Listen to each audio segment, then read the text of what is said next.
changed it, so we had to alter. From "Don't tell me you too" to "Do not tell me you." Small change, but it makes a huge difference in the lips. And so now that we've seen the script, probably flag and red, so we'd update the text files later, so the subtitles would be a little closer. That comes later. So I'll just run through that again. And keep in mind that all the lips are actually moving to an original Japanese script, and then we'll show just a flip from. Okay, this one. Or I can do also actually. Yeah, let's do it. This has less spoilers than the last, but we're kind of over that bridge already. Yeah, we've already burned that one. Let's see.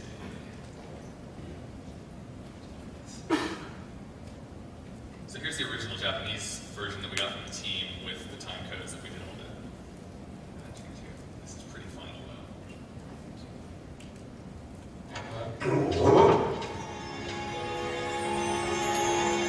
やっと俺の知っているマシンだ。ならば共に戦える。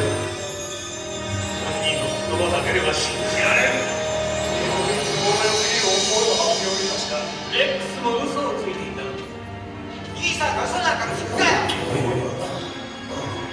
そうだ。レックスは目撃者に仕立てられた。私が陛下を暗殺したと見せかけば帝国の陰謀。よくよく縁があるな。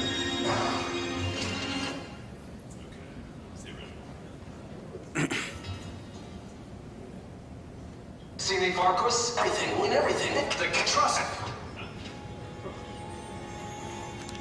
Now there's the Bosch that I remember. Then will you fight to get on my side? His word alone convinces me of nothing. I'd take his word over that of a mouthpiece Marquis. Then you name Rex a liar with it. My brother was no liar. Just the opposite. Rex was the witness they needed. They had to make it appear as if I killed the king. Rex bears no blame. The fates have willed it. So this is Rex's brother. Your words may convince a child such as this, but they weigh far too lightly on the scales for my taste. Our paths will remain separate. Do you not think Amalia worth saving? I hold men's lives in my hands. I must see foes in every shadow. The night we moved against Vane, he knew. I will not chance such disadvantage again. I must treat you as I would Ondor, as I would treat any better of the Empire. Then what will you do? Hold me here in chains?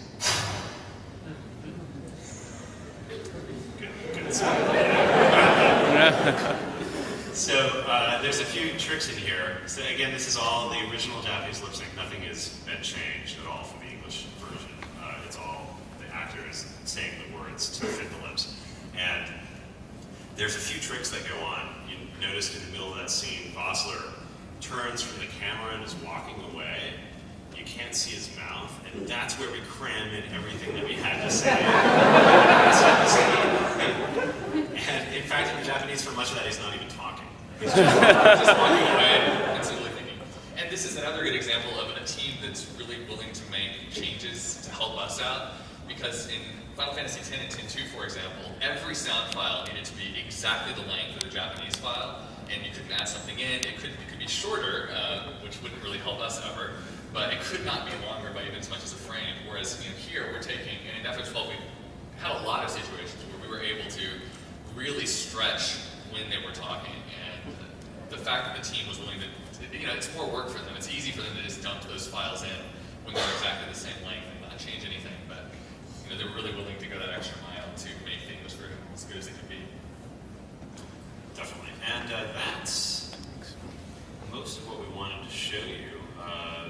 We have about a little over half an hour for Q&A, and we were going to ask if people could line up. There's a microphone right there. And if you do have questions, if you want to line up, we'll take them.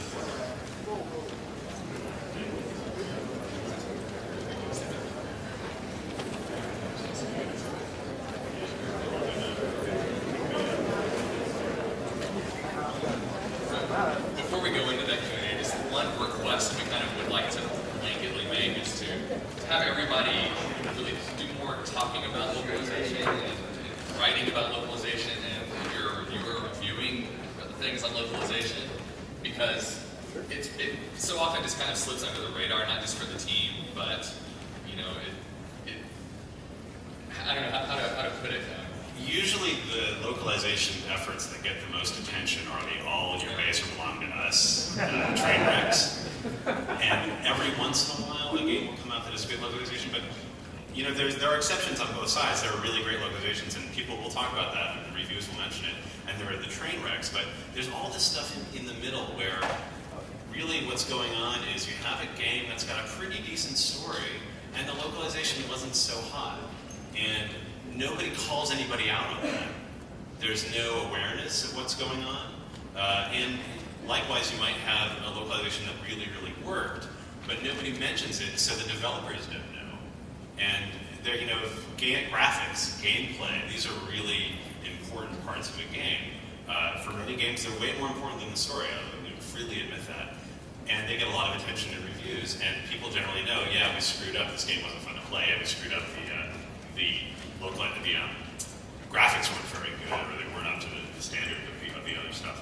And what's not happening is that attention to the localization, the role that plays, and really the more feedback the community gives, I think the better overall the localization will get.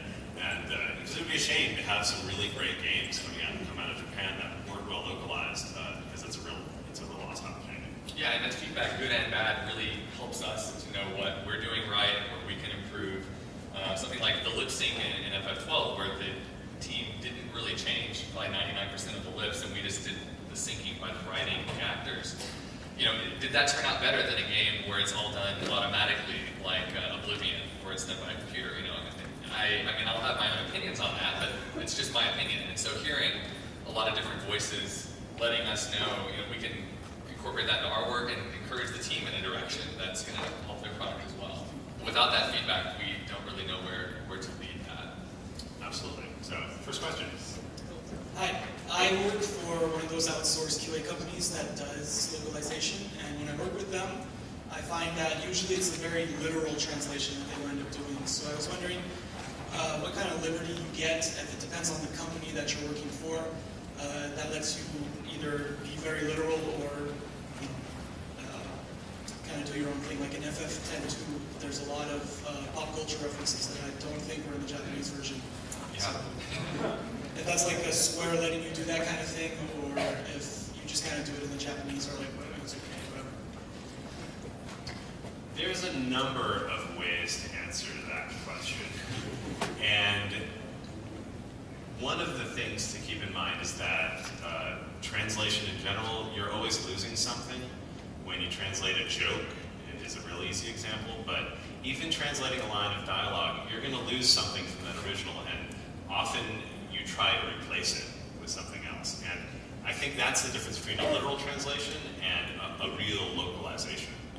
Because a localization should feel natural within the context of the language that everyone is speaking. And if you have an English speaker walking up and seeing a sunset and saying, how nostalgic. I mean, that's bizarre. It might work in a certain segment of the anime world, but it's very strange in general English. You would never go to the movies and watch a Spielberg production and have someone say that. They would say something else that sort of means the same thing. It's appropriate for the culture. And so that's the real difference, I think, between what you're talking about, the direct translations. And knowing where to draw the line is, of course, the difficult part, and lots of teams are very willing to let a localization crew that they trust take that in a direction. I think to answer really specifically to what you said, I certainly agree with everything you said, but to speak to your point exactly, most teams don't care. Yeah. I mean, they really don't, and it falls into that whole afterthought. The Japanese market, this is the game we made, and if we sell it overseas, great. For the ones that do care, most of them, I would say, luckily, a lot of the ones we work with have we've developed a trust with, like with Matsuno, and they'll involve us earlier, and where they can, they'll even try to adapt the Japanese, where we can get the Japanese and English on the same page for what we can. Obviously, you're not going to do that for every line of dialogue.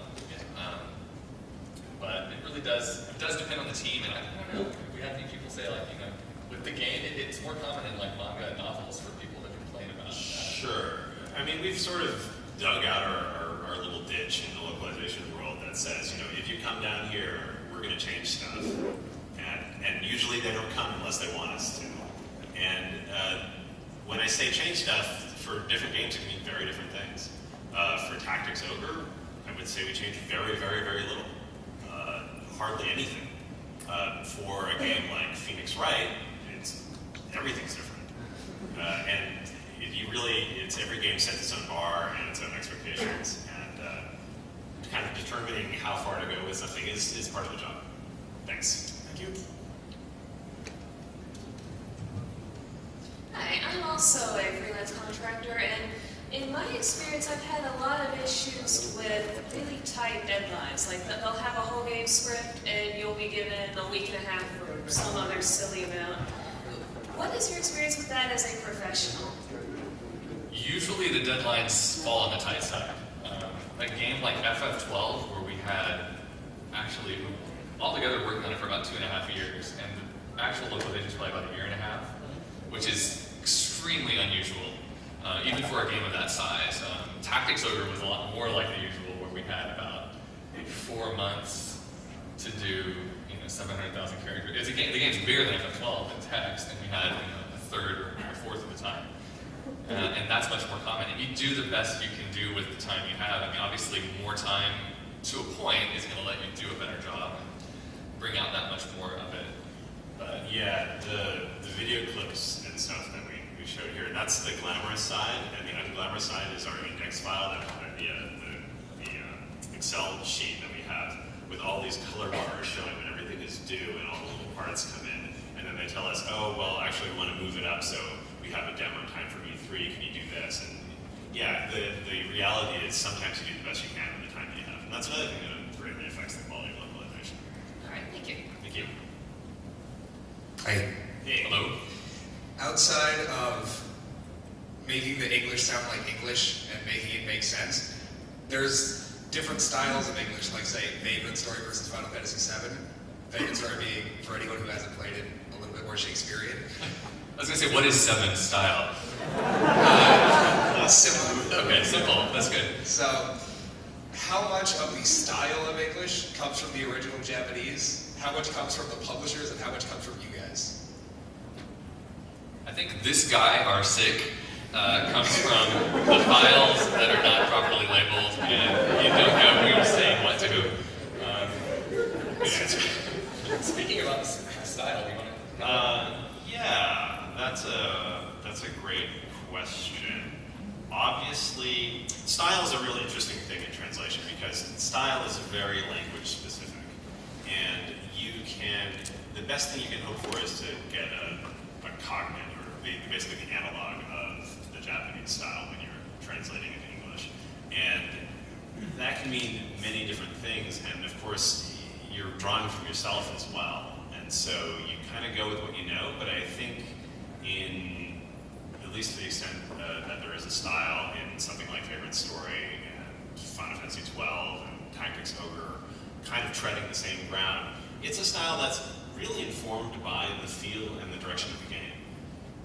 These are games that are set in a fantasy medieval world, and you want them to sound kind of period.